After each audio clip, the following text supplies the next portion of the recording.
آج میں جو عمل بتا رہا ہوں محبوب کے دم پہ یعنی اس کی جان پہ صرف ایک دم، یعنی یہ خاص دم بتاؤں گا.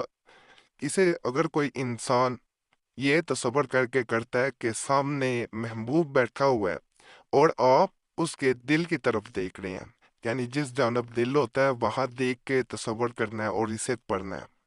جب آپ اس کو پڑھتے ہیں، طریقہ جیسے میں آگے بتاؤں گا اس طرح پڑھنا ہے، تو دوسرے انسان کا دل آپ کی مٹھی میں ہوتا ہے. دل مٹھی میں ہو تو سمجھ لیں، یہ میں نے پہلے بھی ویڈیو میں بتایا تھا کہ پورا انسان آپ کی مٹھی میں آ جاتا ہے. دل انسان کا ایسا حصہ ہے، ایسا جسم کا ایک پارٹ ہے جو اگر آپ کے قبضے میں آتا ہے تو یہیں سے محبت شروع ہوتی ہے، یہیں سے محبت ختم ہوتی ہے، یہیں سے نفرت پیدا ہوتی ہے. دل میں اگر گھر کر لیا جائے، دل اپنے قبضے میں کر لیا جائے، تو دنیا کی کوئی طاقت جو ہے وہ آپ کو جدا نہیں کر سکتی. آپ کسی انسان سے بہت سے معاملات میں آپ نے دیکھا ہوگا فلاں انسان اس سے جان چھڑانا چاہ رہا ہے، لیکن وہ دوسرا انسان جو ہے وہ اس کی جان نہیں چھوڑتا، وہ اس کے پیچھے پیچھے آتا ہے کیونکہ اس کے دل میں اس کے لیے محبت ہوتی ہے. یہ عمل ایسی محبت پیدا کر دیتا ہے کہ دوسرا انسان آپ کے پیچھے پیچھے ایسے آتا ہے جیسے دیوانے ہوں. بعض الفاظ حروف ایسے ہوتے ہیں جن کی برکت سے کوئی بھی انکار نہیں کر پاتا. جب یہ حروف جڑ جاتے ہیں، الفاظ کی شکل اختیار کرتے ہیں، تو یہ الفاظ کسی انسان کے مقصد کو پانے کی تکمیل میں مددگار ثابت ہوتے ہیں. جہاں بات کی جائے محبت کی، تو یہ الفاظ جو آج میں وظیفہ پڑھ کے بتاؤں گا، یہ اگر بتائے گئے طریقے کے مطابق پڑھتے ہیں تو کبھی بھی آپس میں نفرت پیدا نہیں ہوگی، ایک دوسرے کے ساتھ دو انسان جڑ جائیں گے. اس کو جیسے جیسے پڑھا جاتا ہے تصور میں دل میں محبت بڑھتی جاتی ہے. آسان عمل ہے، کوئی مشکل نہیں ہے، ناپاکی میں نہیں کرنا، باوضو ہو کے کرنا ہے، تنہائی میں بیٹھ کے کرنا ہے، شور شرابے میں نہ کرے تو بہتر ہوتا ہے. یہ وظیفہ آپ کو سکرین پہ نظر آنا شروع ہو گیا ہوگا. حسبنا اللہ و نعم الوکیل یا اللہ المستعان. آگے فلاں حاصل ہو، یہاں پہ اس انسان کا نام لکھ کے یہ کہنا ہے کہ فلاں حاصل ہو. 333 مرتبہ اسے تصور پہ پڑھنا ہے. ہر دفعہ جب حسبنا اللہ و نعم الوکیل یا اللہ المستعان پڑھیں گے، اس کے بعد فلاں حاصل ہو. اردو میں بھی کہہ سکتے ہیں، کسی بھی زبان میں اس وقت اپنی یہ حاجت ضرور یاد کرنی ہے. جیسے جیسے یہ عمل مکمل ہوتا جائے گا، اس کا اثر آپ کو اپنی آنکھوں سے نظر آئے گا. یہ ایک دن کر لینا بھی ٹھیک ہے، بعض لوگ اسے 33 دن پورا کرتے ہیں.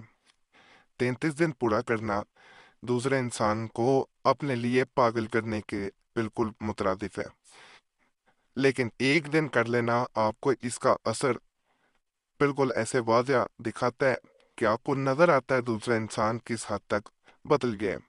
جب آپ کو پہلے دن نظر آئے کہ دوسرے انسان میں تبدیلی آ گئی ہے، وہ آپ کی محبت میں بے قرار ہو گیا ہے، وہ آپ کو ہی دیکھنا چاہ رہا ہے اور ساری دنیا کو بھول گیا ہے، تو پھر اس عمل کو جاری رکھنا زیادہ بہتر ہوتا ہے. یعنی ایک دن میں اس کے اثر ہونے کا تمام پتہ چل جاتا ہے. باقی اجازت سب کو ہے. اجازت کے لیے کسی چیز کی ضرورت نہیں، صرف ویڈیو لائک کر دیں، چینل سبسکرائب کر دیں، گھنٹی کے نشان پہ دبا دینا کافی ہے. فائدہ ہو تو اللہ کی ذات کا ضرور شکر ادا کیا کریں. فائدہ دینے والی اصل ذات اللہ کی ہے، وہی ذات فائدہ دیتی ہے، وہی ذات نفع نقصان سب اللہ کے ہاتھ میں. یہ سوچ کے کوئی بھی عمل کریں. جب انسان یہ سوچ کے عمل کرتا ہے کہ تمام تر میرے معاملات اللہ کے ہاتھ میں ہیں، اسی کی طرف سے تمام فیصلے کیے جانے ہیں، تو وہی میرے حق میں بہتر کرے گا. تو اللہ کی ذات جو انسان کے حق میں بہتر ہوتا ہے وہ ضرور کرتا ہے، اور اس کے کیے گئے فیصلے انسان کے حق میں کبھی غلط یا برے نہیں ہو سکتے. وقتی طور پہ بعض انسان یہ سوچتے ہیں کہ اللہ ہمارے ساتھ شاید بہتر نہیں کر رہا، شاید جو ہے وہ ایسے میرے نصیب لکھ دیے گئے ہیں کہ جس میں خوشیاں نہیں ہیں. لیکن وقت کے ساتھ ساتھ اسے خود ہی اندازہ ہو جاتا ہے کہ اللہ کے جو فیصلے تھے وہ سب سے بہتر تھے.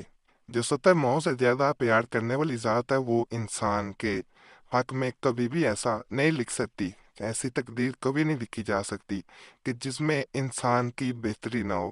اور اللہ کی ذات سے مانگنے والا کبھی خالی نہیں لوٹتا۔ یہ بھی یاد رکھیے گا، مایوس ہونے والا کبھی نہیں کچھ حاصل کر پاتا۔